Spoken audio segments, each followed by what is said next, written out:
Salam damai sejahtera Bapak, Ibu, serta saudara-saudari semua. Untuk merenungkan firman Tuhan, mari kita berdoa. Tuhan Allah Bapa di sorga yang melampaui segala akal, hati, dan pikiran kami manusia, berfirmanlah kepada kami, sebab kami bersedia untuk mendengar. Dalam nama Tuhan Yesus kami berdoa. Amin. Nas renungan kita diambil dari Mazmur 94 ayat 19 yang berbunyi, apabila bertambah banyak pikiran dalam batinku, penghiburanmu menyenangkan jiwaku.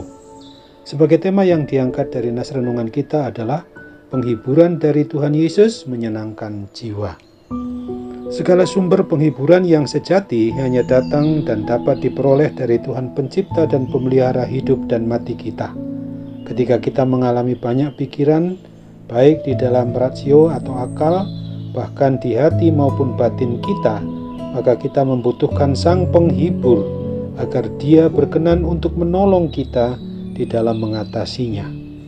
Baik hati maupun rasio atau akal dan pikiran kita umat manusia, sebelum dia bertobat atau berbalik 180 derajat, maka yang ada secara permanen adalah pemikiran yang jahat di luar kebenaran firman Tuhan. Apalagi jika ada kesempatan untuk melakukan perbuatan kejahatannya, maka dengan secepat kilat pasti kaki kita akan melangkah untuk melakukannya, dan akibatnya adalah dosa. Karena hanya oleh rasio atau akal, hati, dan pikiran kitalah yang membuat kita menjadi orang yang berdosa di mata Tuhan Yesus dan berkesalahan di hadapan sesama kita manusia. Kejatuhan dari umat manusia yang pertama yang ditempatkan oleh Allah Bapa di Taman Eden menggambarkan bahwa rasio atau akal, hati, dan pikiran umat manusia ini yang mengolah tawaran dari si jahat dan keputusan untuk penentuan akhir ada pada diri pribadi atau keluarga umat manusia itu sendiri yang melakukannya, hingga hasilnya jauh dari Allah Pencipta dan Pemeliharanya dan terusir dari Taman Eden. Kadangkala kita tidak mengolah hati, akal, dan pikiran kita dengan baik, sehingga ada kecenderungan kita untuk melakukan segala bentuk kejahatan semata-mata. Oleh sebab itu, rasio atau akal, hati, dan pikiran kita harus menjadi satu dengan pikiran Sang Allah Pencipta di dalam Yesus Kristus, Tuhan Raja dan Kepala atas kita, supaya apa yang kita pikirkan bukan saja hanya kebutuhan diri kita sendiri, melainkan pikiran kita ini sepadan dengan pikiran Kristus, dan hati, rasio atau akal, dan pikiran kita hanya melakukan kebenaran firman Tuhan saja.